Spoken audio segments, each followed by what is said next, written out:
You mentioned that maybe it's Kyler Murray's breakout year this season. Tristan, I got news for you. The new NCAA college football game came out. It's no way is it going to be his breakout year. He's got too much time invested into the game system. Vegas, will you cancel that bet? I mean, you forgot.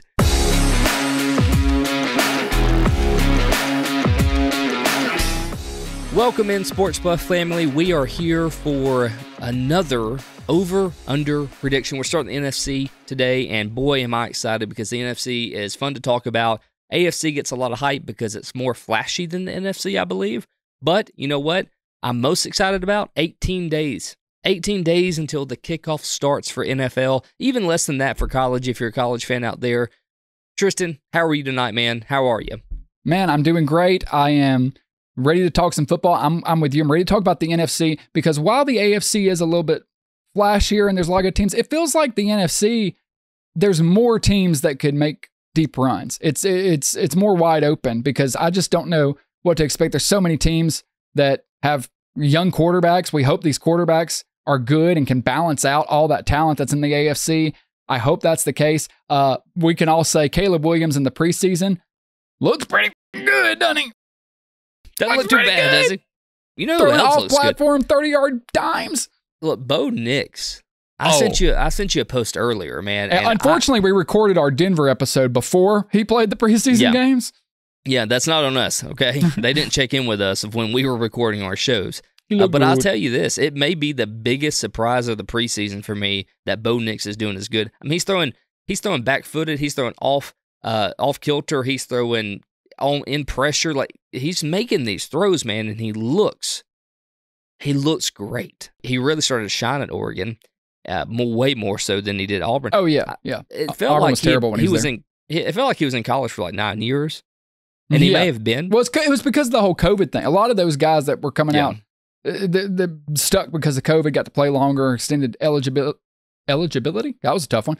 But I'm with you. I'm excited about all the quarterbacks. I'm excited to talk NFC. So let's not delay it any longer. We could sit here and shoot the S, but I want to talk some football. Tristan, the Philadelphia Eagles open up at 10.5 as their over-under. I'm going to give the floor to you first before I give any of my takes on the Eagles because, thank God.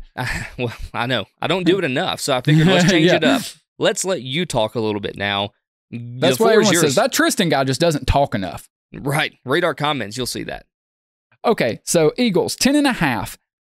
I'm going under. Under. All right, well, Eagles is done, so you let's guys, move on to the Cowboys. No, it's not an under as in I think they're going to be terrible. I think they'll be good, but I feel like 10 wins for me is where I had them when I went through. You got to make a prediction. Obviously, this team could win 11, 12 games. I wouldn't be shocked. But there are a lot of questions around the Eagles, and I feel like a lot of people in the media, they're talking about it, but a lot of us are kind of just expecting, they'll figure it out. I don't know, because I don't know if Nick Sirianni is a good football coach. Matter of fact, pretty certain he's not. And we've talked about this a lot. He doesn't call plays, and it was obvious when Shane Steichen left that the offense fell apart. And Gannon, who looks like a decent head coach for the Cardinals, like the team didn't look the same without the coordinators. And then when the team's going through its hardship, if Sirianni's not a play caller, well, it's okay. Then if you're not calling one side of the ball, then you're a leadership coach. But he wasn't doing a good job with the leadership because they fell apart and they just took a nosedive. So I really don't know what he's contributing. And if you saw the ESPN article, anybody that hasn't read it, go read it. It's about the friction between Jalen Hurts and Nick Sirianni last season, and basically how Jalen Hurts lost respect for Nick Sirianni because he felt like Nick Sirianni didn't have an understanding of the X's and O's. He literally called Wink Martindale. Jalen Hurts called Wink Martindale, former Giants defensive coordinator, to ask him before the playoff game, hey, what do you see in my game that other teams are going to game plan against me? He had to go outside the building. He had to pull a Mac Jones. What is it with Alabama quarterbacks going outside of their teams? Doesn't seem very Saban-like. It doesn't. With that said, I just can't confidently say this team's going to win 11, 12 games. I don't trust Nick Sirianni to turn it around. I don't really like him. I don't really think he's a good coach. Sorry, Eagles fans. I just think you guys can do better. Kellen Moore's the OC. They're going to kind of live and die by him. One of the big issues last season, Jalen Hurts was awful against the blitz. Absolutely terrible. They were one of the worst in the league, and he struggled running the football, obviously dealt with injuries. They just could never really get it going, even though the record masked it. The first thing I'm going to be looking for is, does this offense and does Kellen Moore and Jalen Hurts, do they have an answer to the blitz? Seriously, after 3 or 4 weeks, if they're still struggling against the blitz, my prediction is going to be right. If they're handling it and they have some answers, they're going to be okay. But I feel like this is going to be like a 9-10 win team. All your points are valid, and you mentioned how they handled the blitz. And, one of the big stories this offseason was the fact that Jason Kelce retired, and he was a big part of that line. And you and I both say that that's where games are won and lost, is in the trenches. So as far as trench warfare goes, Jason Kelce is one of the best centers that was in the NFL throughout our entire lifetime, pretty much, that we kept up with the NFL. Losing him is going to be big. They did bring in Cam Jurgens. If you remember this. Moving him to center, right? So 2 years ago, Nebraska, Cam Jurgens got drafted. He kind of sat on the bench for the first year. Jason Kelce played. Didn't really know what was going to happen the second year. Well, Jason Kelce played again, and oddly enough, Jason Kelce doesn't really get hurt, right? I mean, he's just not, he was never injury-prone in the NFL.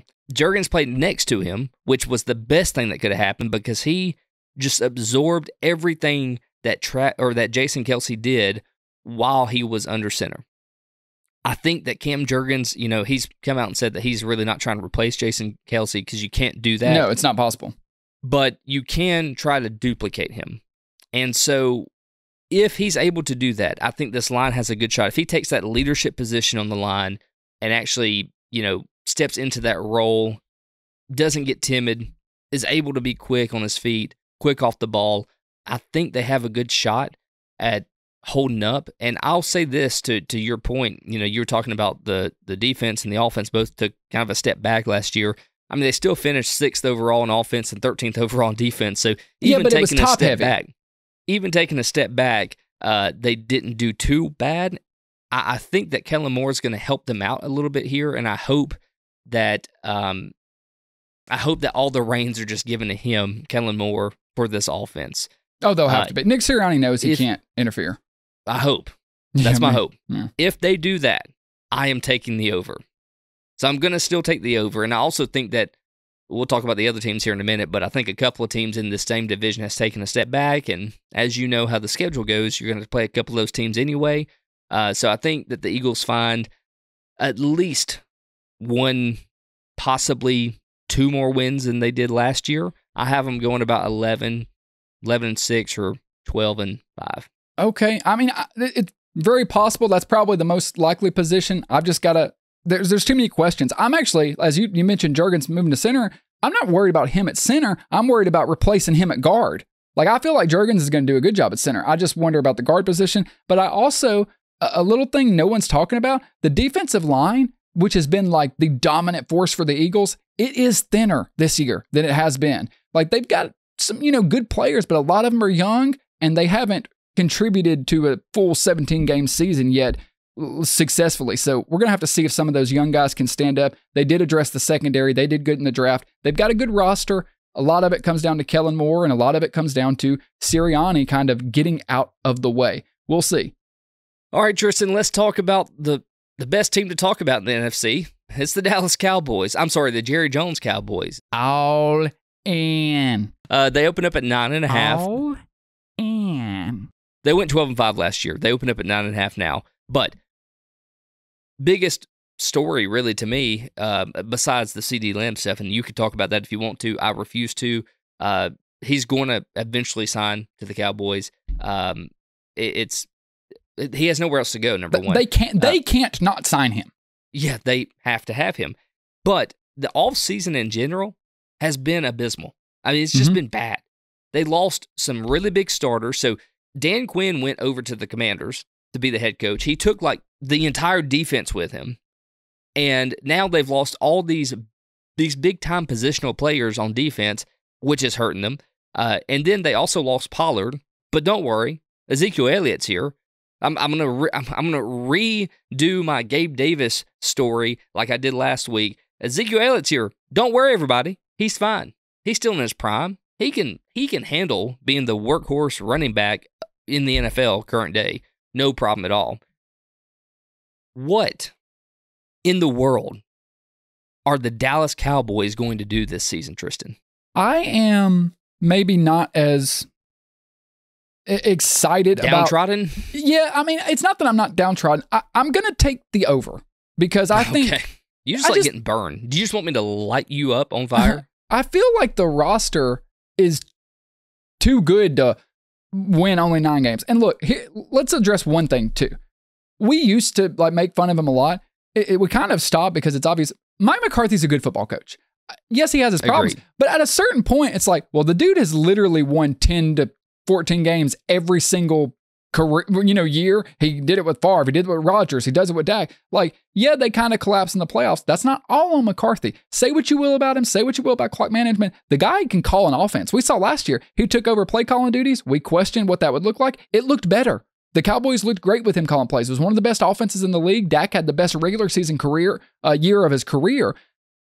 I know they're thin at wide receiver. I'm worried about the offensive line. I think the defense is okay. I know Cowboys fans are upset that they didn't do a lot this offseason, but they couldn't because of the Dak Prescott contract, because of the cap hit. I don't think Cowboys fans would be as upset if it wasn't for Jerry Jones coming out and saying we're going all in and then literally doing nothing. You can't say we're all in and then check. That's what he did. He said, I'm all in. I'll check.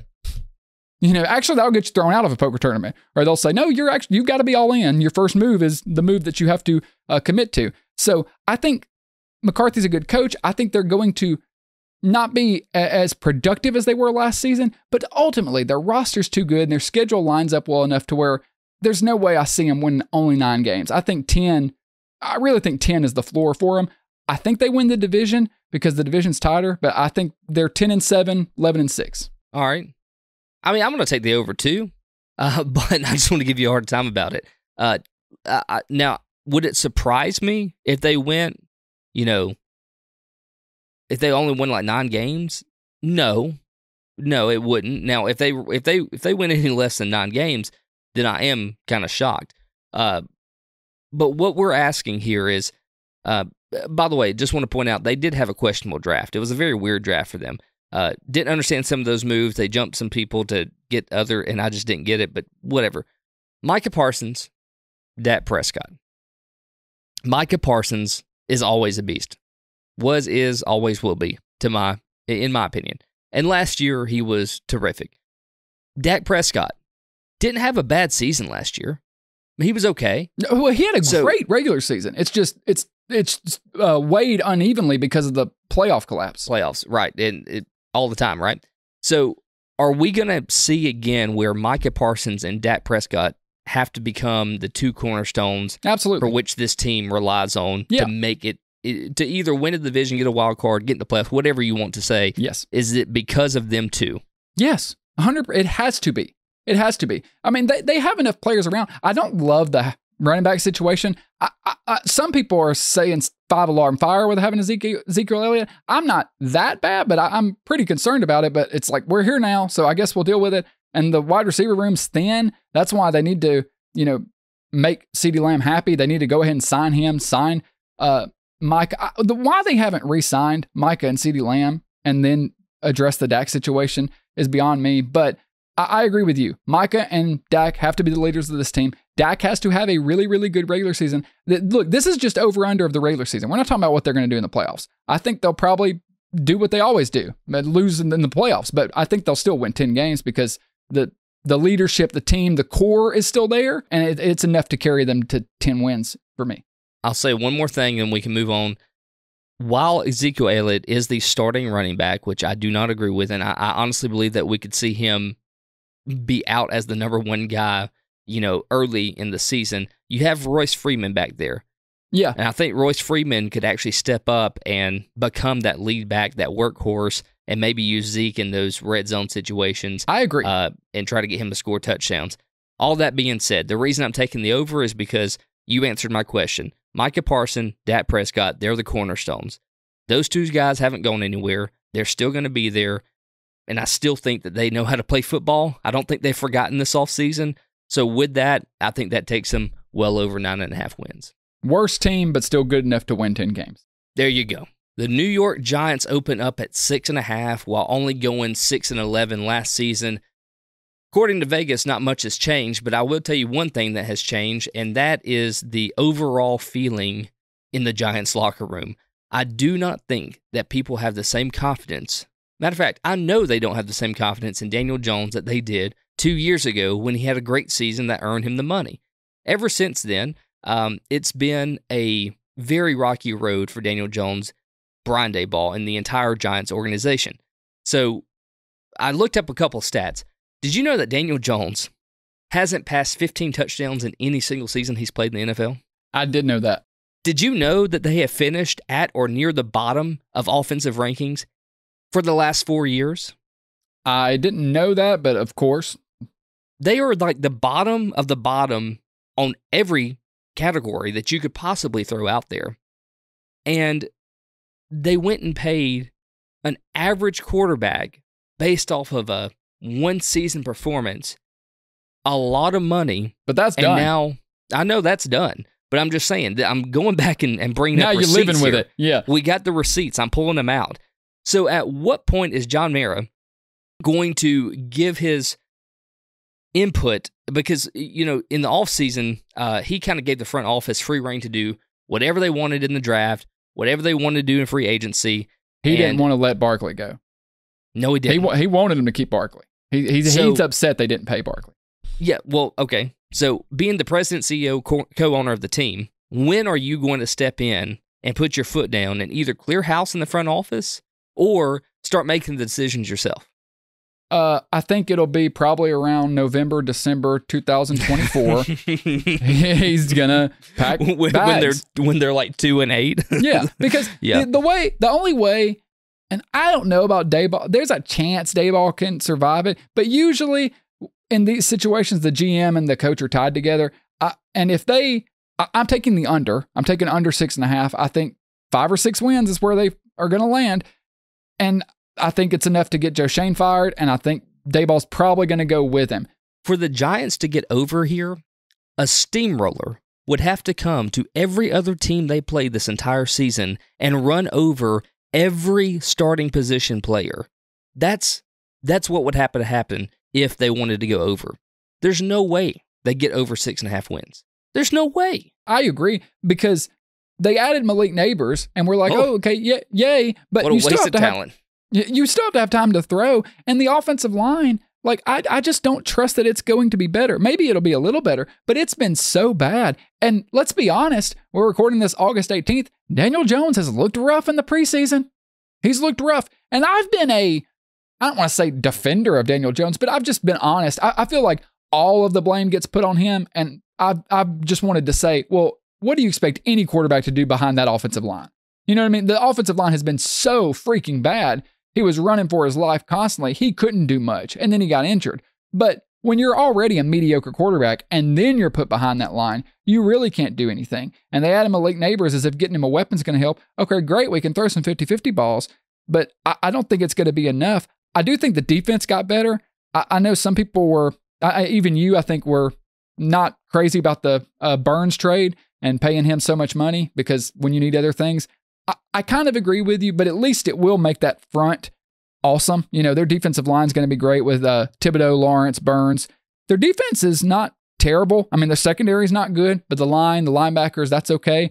I don't think they've got the pieces. I think they're another year or two away. And last point for me, I watched the off-season Hard Knocks of the Giants. It was very good, very entertaining. I like Joe Shane. Like, he's a likable guy.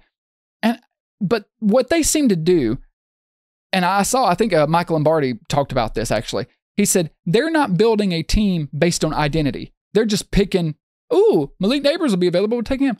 Brian Burns, let's take him. They're not saying, hey, this is our culture, this is our identity. Let's find players that fit the team we want to be. They're not doing that. They're just going down and picking off the shelf like, that one, this one's got a dent in it, but it's half off, and Bogo on a quarterback. And that is not going to work, especially in such a tough division. I think everyone's probably shit canned after this year. So to me, 7 wins, which would be over, I would be shocked. I think 6 wins is the ceiling. Yeah, I agree with you. I'm going back to the old school way of just weighing things out and balancing them.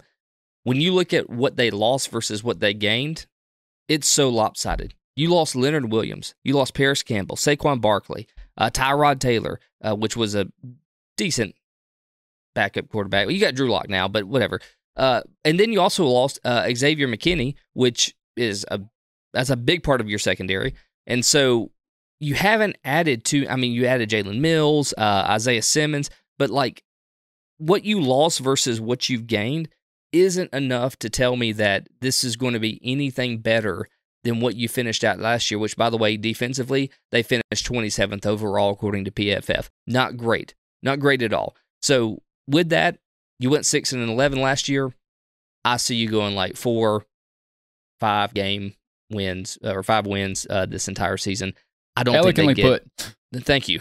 I don't think they get. I'm so flustered by how bad the Giants are going to be this year. I can't even get a sentence out. That 17th game has messed us all up because then when you're like, they're going to go 4 and then you got to do math in your head. 4 and what? If I was good at math, I wouldn't be on YouTube.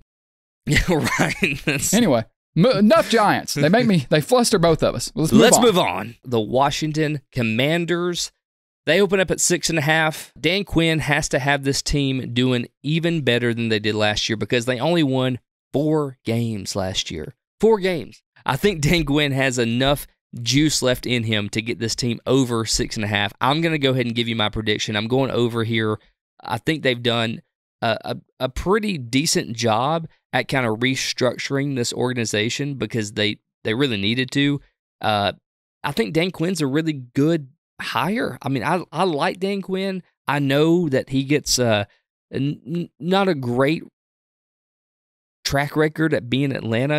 I think he was like 44-43, so not a terrific record, but he did have a few seasons where he, got to a Super Bowl. Went to a Super Bowl, yeah. I'm shocked. I am absolutely stunned because I'm going over 2. This is going to be one of those teams that maybe midway through the season, opposing teams are going to see them on their schedule, and I don't think they're going to be excited about it. I think they're going to be what we like to call a frisky team. I think they're going to play better than they should because I'm with you.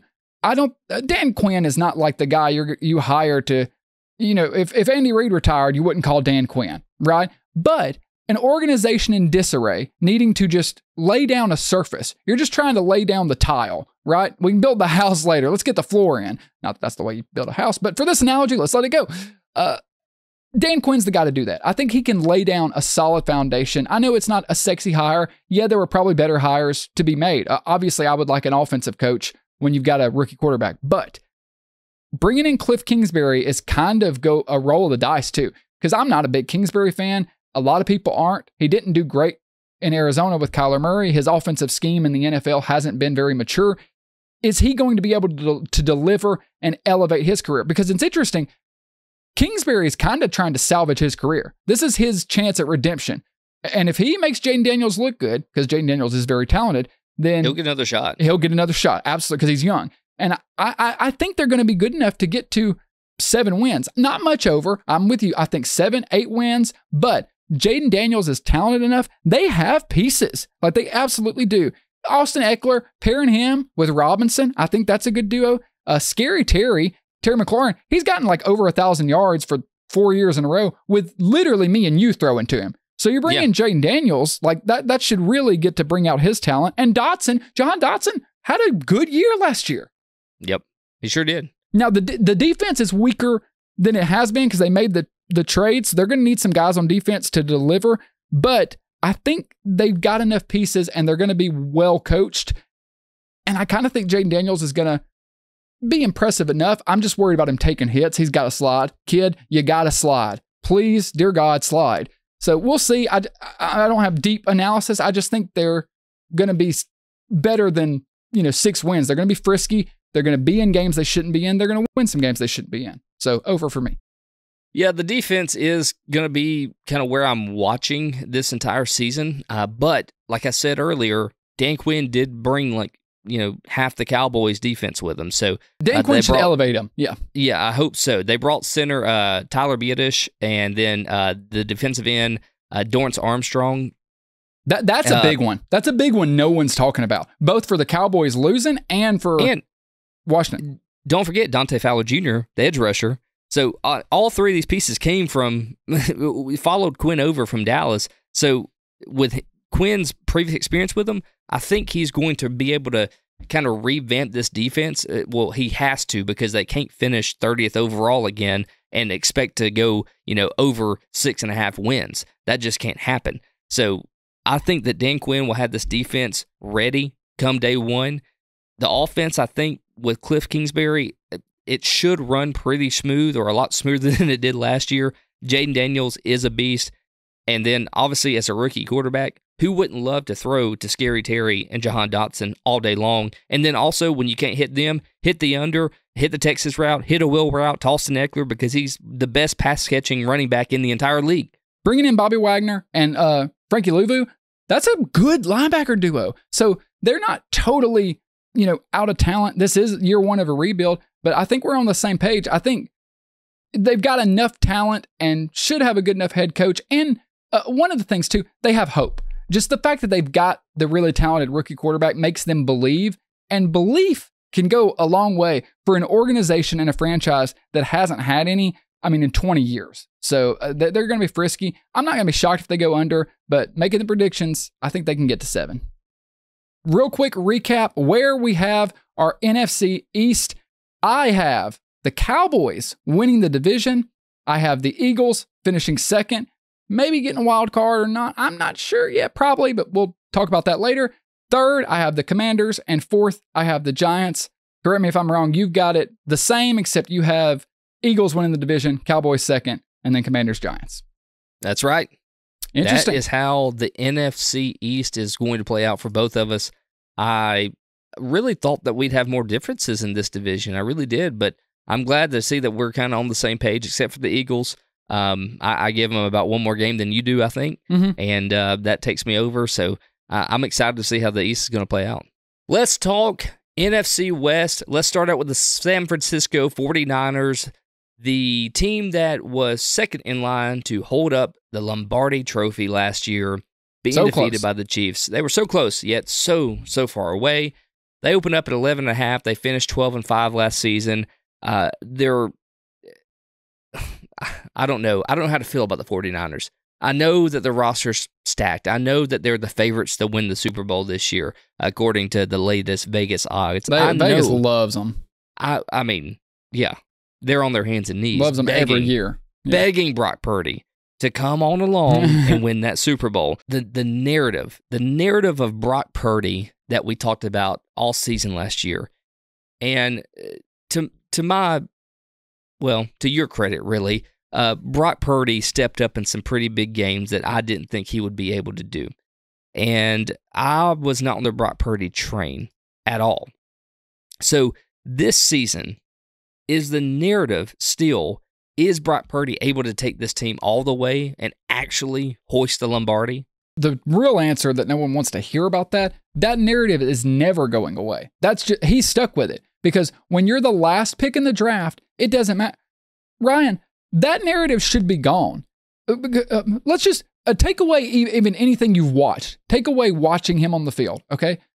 The last pick in the draft, Mr. Irrelevant, has taken the San Francisco 49ers to the playoffs back-to-back years, took them to the Super Bowl, and had them in overtime against Patrick Mahomes.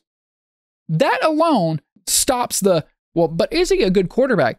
Yeah, he's going to the fucking Super Bowl. Okay, he's a good quarterback. I know that Kyle Shanahan elevates quarterbacks. I know he took Jimmy Garoppolo to the Super Bowl. Anybody with an eye can see that Brock Purdy is significantly better than Jimmy Garoppolo. Kyle Shanahan talks about how much he loves him. He's able to actually, run the offense the way he likes. He has his limitations, but he is a good quarterback. And if you have two eyes, it doubles your chances of even seeing that. There you go. I agree with you, man. I do think that we're going to hear it talked about all season because that's just what it's going to be. Now, it was put to rest for me in the Lions game when he put the team on his shoulders and won the game. but people are still going to talk about it. I know. I've heard them already. Like, it's not they're going to, it's they already have. Like, it's still the narrative of the 49ers. Can't stop. That's what I'm saying. Once you're Mr. Relevant, it's not going away. Yeah, it's stuck with you. I like Brock Purdy a lot. He's last season kind of changed my mind on him a little bit. What he was able to do is nothing short of like you have some of the most talented quarterbacks that have been in the league forever, and you have, like you call him and everybody else does, Mr. Irrelevant, come along and go toe-to-toe with Patrick Mahomes in the Super Bowl, somewhere he's never been before. Like, give credit to where it's due. Like, Brock Purdy did the unthinkable, the unimaginable, what everybody said that he probably couldn't do. He did it.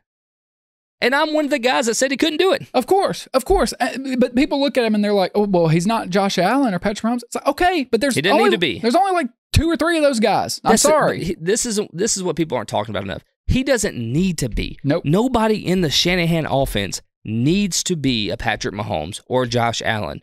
Like, this offense actually operates, in my opinion, better with a lesser, less prideful quarterback. Like, I don't think it would run as good if Josh Allen was in there. And maybe it would just because it's Josh Allen or it's Patrick Mahomes. I understand what you're saying, though. It's like, but he's not going to go outside. He's not going to color outside the lines. He is the conductor. He's going to do what Shanahan wants him to do. He's going to play by the book and deliver. And that's what Shanahan wants. That's the way he draws it up. So I agree with you.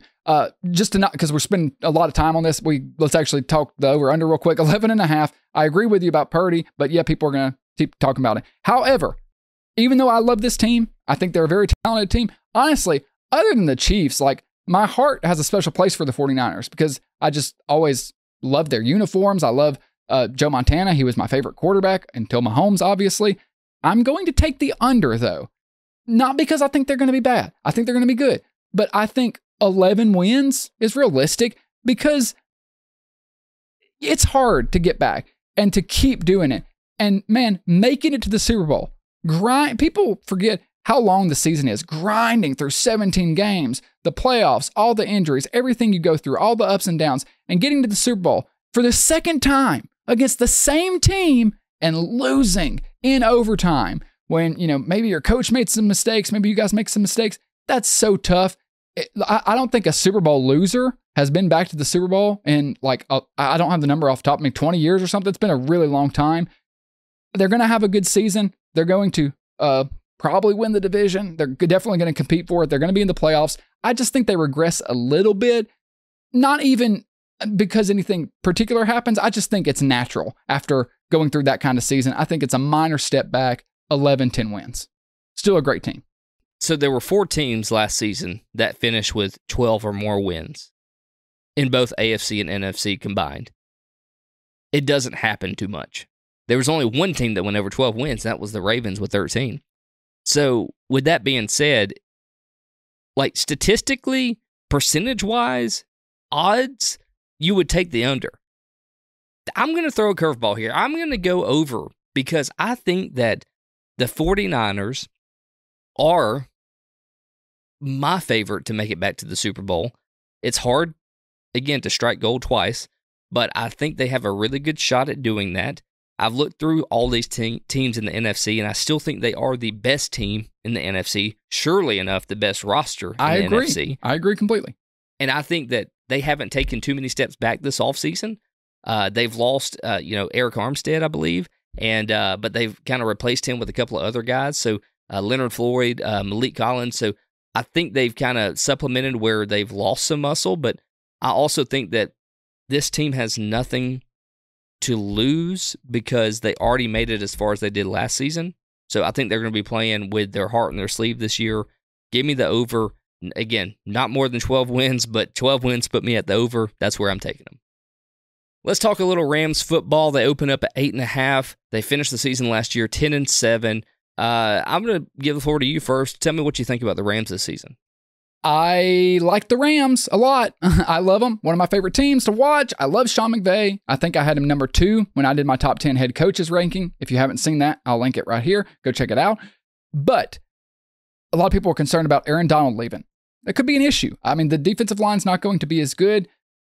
could go either way here. I'm going to take the over. I'm going to take the Rams to win 9 or 10 games because I believe, and as long as Matthew Stafford is healthy, which is a question at his age, I understand. It is a concern. I think they'll be great. I mean, Kyron Williams, another year. He's what a breakout star he was out of nowhere. Puka Nacua, another breakout star out of nowhere. He's going to have another year. Cooper Kupp, getting older, kind of phasing out to an extent, but it's okay. This is such a dynamic team. Sean McVay throws so much at you. He throws so much at you from the same look. He'll be on one look, and they can run 6, 8 different plays out of it. I'm not surprised if they regress technically, but I just think looking at their schedule, they're going to be talented enough to win 9 or 10 games, assuming Matthew Stafford stays healthy. He's one of the best quarterbacks in the league.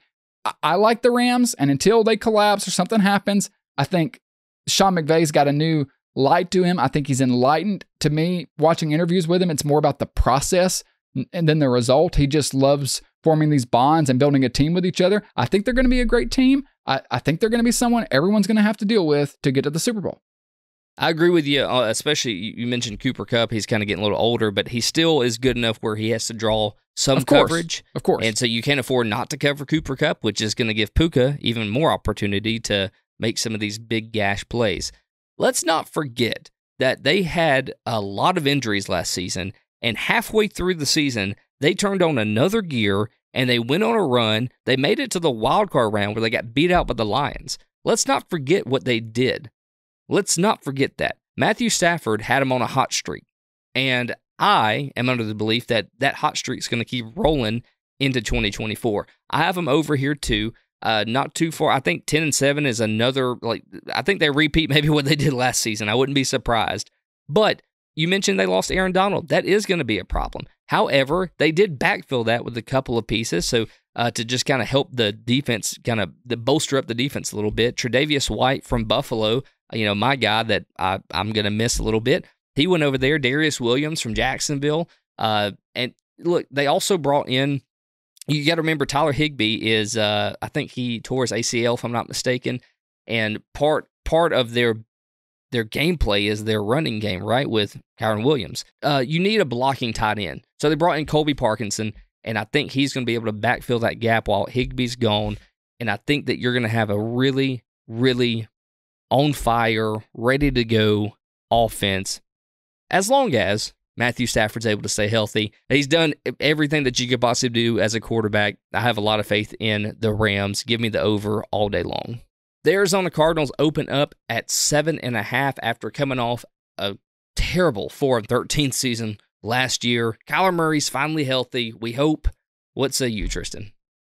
I think, even though you said a terrible season last year, kind of, but we did expect it to be worse. Well, timeout.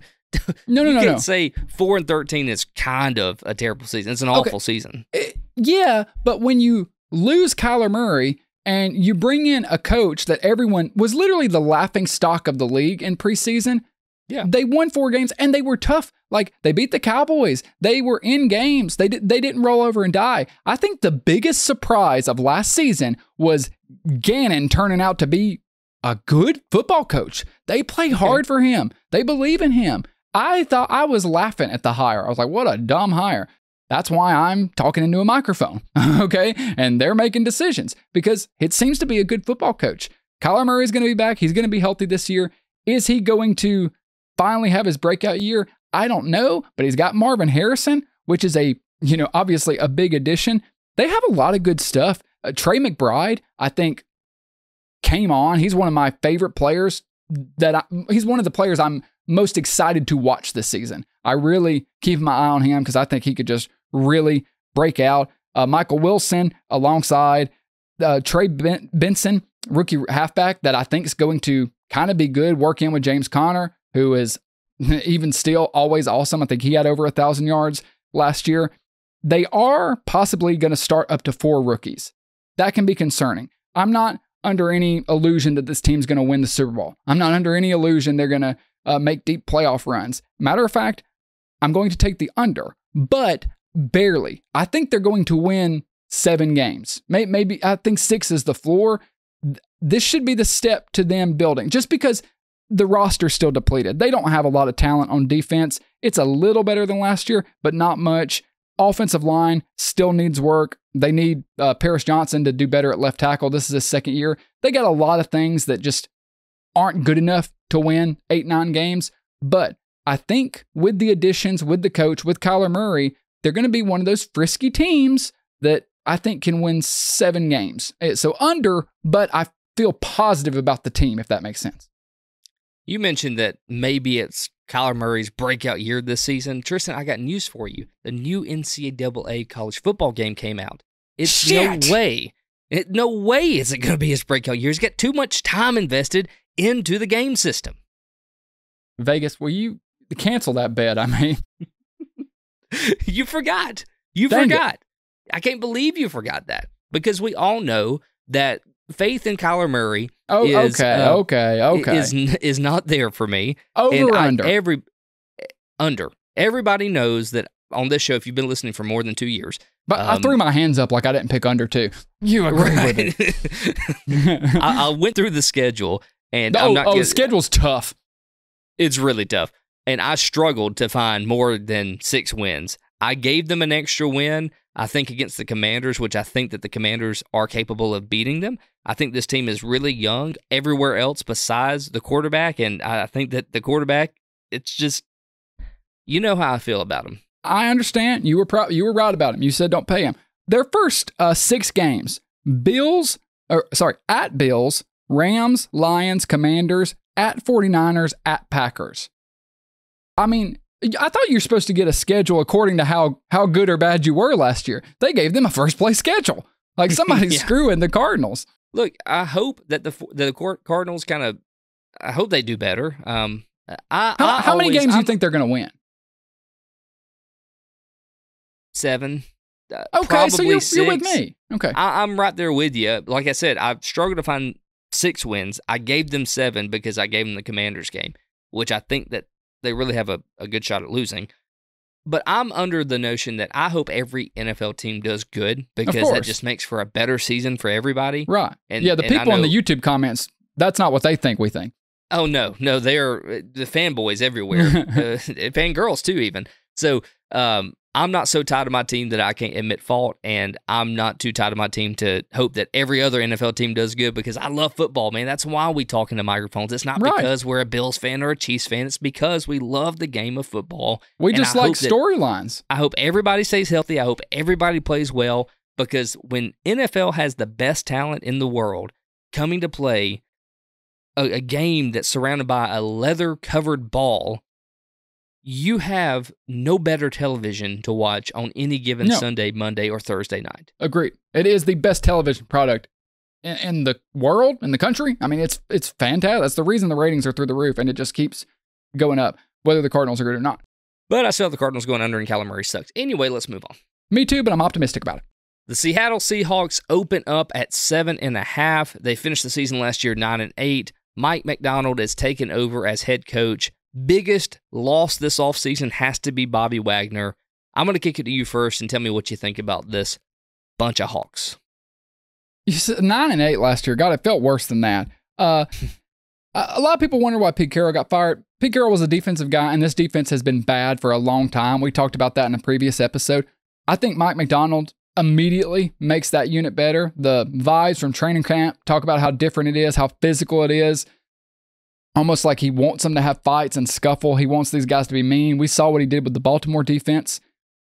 I think he's going to elevate the defense. I think they're going to be good. Devon Witherspoon was my favorite player coming out of the draft, the year they drafted him. The question about the Seahawks is the offensive line. I know a lot of people talk about Geno. When Geno has time to throw, he is good. He is solid. They faced a terrible pressure rate. It gets overlooked because they were kind of surviving it. They got pressured the same way the Giants got pressured, like percentage-wise. It was terrible. So I don't know if the offensive line improves and is able to protect him. To me, that's where it comes down to. I don't feel confident about the offensive line. This is one of those teams that has some really good pieces, but has some really bad weak spots too. I don't know how it all gels together. I think Mike Macdonald is a solid hire. I think the defense will take a step up. I'm just kind of skeptical on if the offense can take a step up or not. And I really believed in the team last year. So I've got to just, cover my bases at this point and take the under. Wouldn't be shocked. I mean, they won 9 games last year. Yeah, they could do that again, but somebody's got to go under. So I say they win 7. I'm almost right there with you. I may give them the nod on 8. But look, they've obviously losing Bobby Wagner is a big, I mean, even just for the leadership that Bobby Wagner brought to the team is a big loss. But they did do a good job, like you said. Jerome Baker, Leonard Williams, Tyrell Dotson, like they've added some really good pieces to this defense. And they drafted my favorite player in the draft this year, Byron Murphy, the D tackle, who is I think he's going to be a dog. Right. So no doubt. Which, by the way, the defense finished 14th overall according to PFF. So they were worse. They were way worse than that. If you look at the actual statistics, they were bad. Right. But there's no way it can't take a step up, I believe. Like, I don't think Bobby Wagner's that much of an impact where you replace him with all these guys and it doesn't take a step forward. So the defense steps up. And I honestly think that really what we're going to be talking about all season long, like we did last year, is Geno. It's what is Ryan Grubb? Is that his name? I think the offensive coordinator. What is he going to be able to extract out of Geno at his age? Is he going to be able to get an on-fire Geno like we saw 2 years ago? Or is it going to be kind of a repeat where we see regression? I would hate to see an even more regressed Geno Smith compared to last season. Yeah, but he was running for his life. Like, I don't put a lot on him. He was in a tough spot. Maybe, but also I'm seeing Bo Nix under a lot of pressure, and he's making throws too. Just want to say that. So when we talk about quarterbacks, they got to be able to throw under pressure. I understand he was running for his life, but one thing I will point out is this receiving core. I'm not going to say it's overlooked, but it's actually a really good receiving core, especially with Jackson Smith and Jigba. If they can figure out how to use him, because they were wasting him last year. I think this season I hope he's going to step in to his role and become like probably the number 2 guy. I think he could take over for Lockett. Lockett is getting up there in age. DK Metcalf is still going to be DK Metcalf because he's a monster. I think they have a really good shot at having a really good offensive team this year. And, if even the defense can do it. That's the thing. Like, you're not worried about that? Because I just don't know if I see it. Yes. To say I'm not worried about it is I got true. I got you. It's going to be rough, but I think that they have enough weapons offensively if they play it smart. I feel like their game plan last season relied on Geno Smith being able to have time to throw the ball. This season, they have to reorientate everything and try to kind of maybe go under that mentality of like the Dolphins, like how Tua is able to get the ball out so fast. They may have to start relying on that to get Geno some time and hopefully get these receivers open. I kind of agree with you, and I also think you talk about this sometimes, the balance of the two sides of the ball. If the defense is better, then the offense won't be pressured to be putting up 20 and 30 points. If the defense can, cut teams down, hold teams under 20 points, and deliver a Mike McDonald defense, well, then even if the offensive line is, rough, then they only need 20 points to win. The problem is the defense was awful last year, and the offense was bad. So the defensive elevation helps the offense naturally. Are you going under? I was hoping you would just go past that and not even ask me. You got to pick. I'm going to go over. Are you going under? You said you had him at 7, right? Yeah, just because I believed in him last year, so I'm being petty. And I don't think I believed him as much last year. So this year's my year to believe in the Seahawks. So I'm going to go 8 wins here, which puts me over. So that's kind of where I have the Seahawks. Okay, so in that case, I believe we both have the NFC West with the 49ers winning it, the Rams 2nd, the Seahawks 3rd, and the Cardinals 4th. I could actually see a scenario where the Rams win this division. I'm not locking that in yet. It could happen, but I can't confidently say it at this point. But it looks a lot like last year, but a lot of things can happen. Teams are going to be very different. All right, everybody, that's the show for today. We have covered the NFC East and the West. Next week, tune back in. We'll cover the North and the South. I'm excited to talk about those next week because those, I think, are the 2 most competitive divisions in the NFC. Yeah, the NFC North is maybe the division everyone's watching this year because it feels like any of those teams can make a real deep playoff run. I'm so excited, man. I'm pumped. Football is officially back. We finish up our division predictions next week, and then we start talking bigger predictions, storylines, and we get ready for the Chiefs and the Ravens kickoff game. I can't wait. Thank you all for being with us. Ryan, thanks for hosting the show, being my confidant, my fellow football fool. If you guys like the podcast, make sure you like the video, subscribe to the channel, tell your friends about it. We're here having honest, thought-provoking might be a stretch, genuine football conversations, but most importantly, having fun and not taking ourselves too seriously. We'll see you guys next week as we finish up our predictions. Thanks for everything. Goodbye.